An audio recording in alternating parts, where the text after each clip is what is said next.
Samsung might be changing things up again, and if you're someone who cares about smartphone performance, this is something you'll want to pay attention to.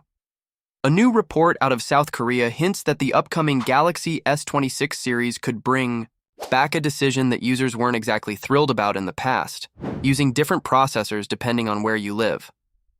Right now, the Galaxy S25 series is praised for one key reason. Every model, in every region, runs on the same powerful Snapdragon 8 Gen 2 for Galaxy processor. That kind of consistency made things simple. No matter where you bought your phone, you knew it had top-tier performance.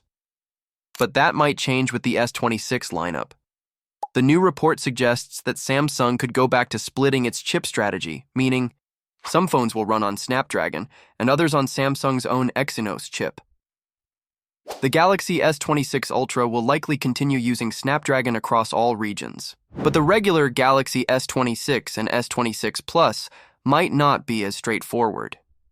If the leak is accurate, the United States, South Korea, China, and Japan would still get the Snapdragon version. Meanwhile, Europe and other global markets could receive the Exynos 2600-powered models. This isn't entirely surprising since Samsung did something similar with the Galaxy S24 series, where the Ultra had Snapdragon everywhere, while the standard models came with Exynos in select countries.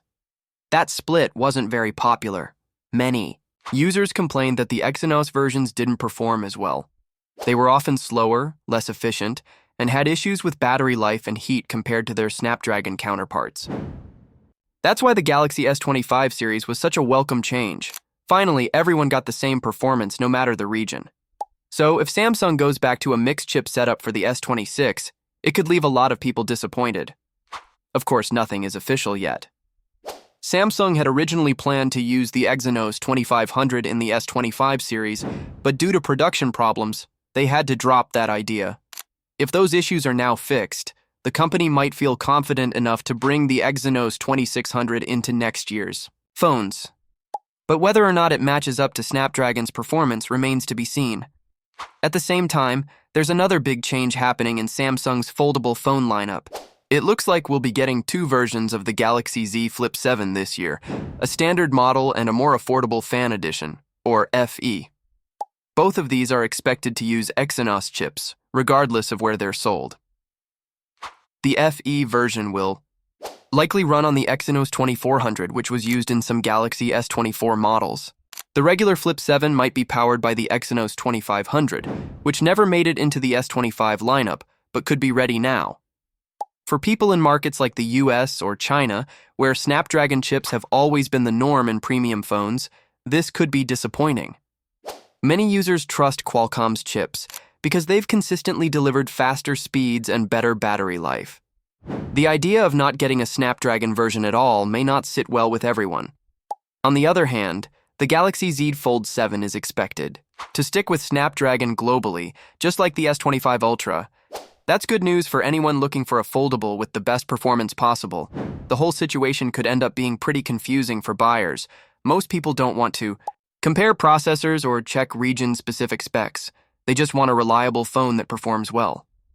And while Samsung's Exynos chips have definitely improved, there's still some hesitation when it comes to trusting them over Snapdragon. If Samsung really does go back to splitting its chips by region, it might create frustration among users who want consistent quality no matter where they are. It's still early, but this is something worth keeping an eye on.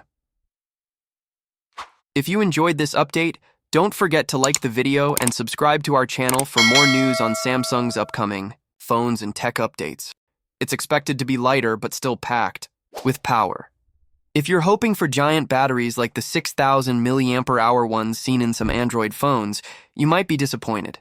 Apple doesn't go for huge battery numbers. Instead, it works on improving how the battery works with the phone's other parts. This year, all iPhone 17 models will use stacked battery technology. This type of battery is designed to take up less space, run cooler, and last longer.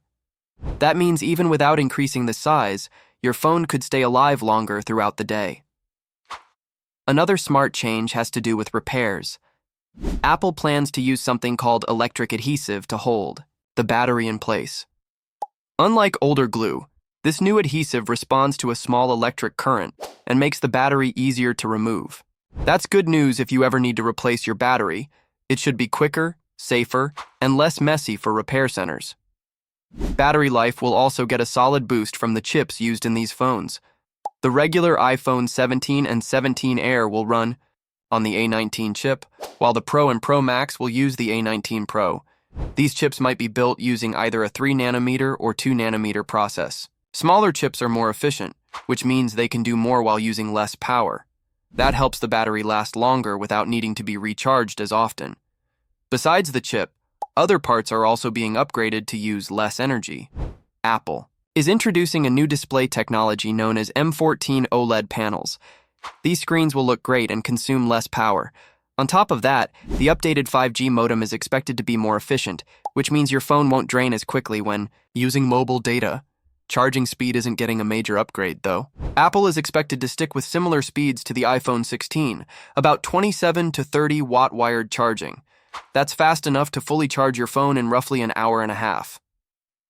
While other brands offer much higher numbers like 100 watt or more, Apple usually focuses more on safety and battery health over time.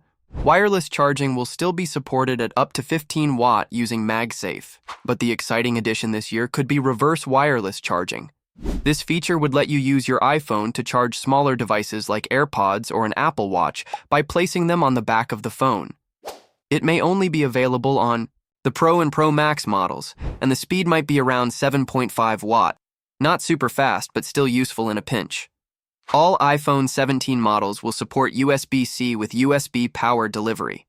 That means you won't need a special Apple-branded charger. If you already own a good charger from brands like Anker or Ugreen that supports 27 watt or more, you're good to go. Unlike some Android phones that need their own brand's charger for full speed, Apple keeps it simple. There's still no charger in the box, so make sure you have the right one if you're planning to upgrade. All in all, the iPhone 17 isn't about flashy battery numbers, it's about smarter performance. With better chips, improved screens, more repair-friendly batteries, and helpful new features like reverse charging, Apple is making the phone experience better in ways that matter. If you found this breakdown helpful, make sure to like the video and subscribe to our channel for more updates on the iPhone 17 and other upcoming tech. The iPhone 17 series is shaping up to be quite an upgrade, with leaks hinting at some noticeable design changes. Recent dummy models, likely molds used for prototypes, suggest variations in thickness, camera placement, and a key feature that some speculated Apple might remove. These early glimpses give us a better idea of what to expect from Apple's next-generation lineup. One of the most reassuring details from these leaks is that MagSafe will remain a part of all iPhone 17 models. There were concerns that the iPhone 17 Air, designed to be ultra-thin, might ditch MagSafe due to potential interference with the C1 chip. However, these leaks suggest Apple has found a way to keep MagSafe functionality intact, even with the slimmer build. This is great news for users who rely on MagSafe charging and accessories, proving that Apple isn't ready to move away from this feature just yet. Another interesting change comes with the front-facing camera placement on the iPhone 17 Air. Unlike previous models where a camera sits on the right side of the dynamic island cutout, leaks show that Apple has shifted it to the left. Meanwhile, the standard iPhone 17 and Pro models are expected to keep the camera in the usual position. While this might seem like a minor adjustment, Apple often makes subtle changes to distinguish its models, and this could be part of that strategy. When it comes to size, the leaks reveal noticeable differences. The iPhone 17 Air is expected to be the slimmest of the lineup, aligning with earlier reports that Apple is focusing on a super thin design. In contrast, the Pro models appear to be thicker than their predecessors, possibly to accommodate larger batteries or improved internal components. The standard iPhone 17, however, seems to maintain a similar thickness to current models. These size differences suggest that Apple is making trade-offs to balance portability, battery life, and performance. Another design tweak involves the rear camera module. While details remain uncertain,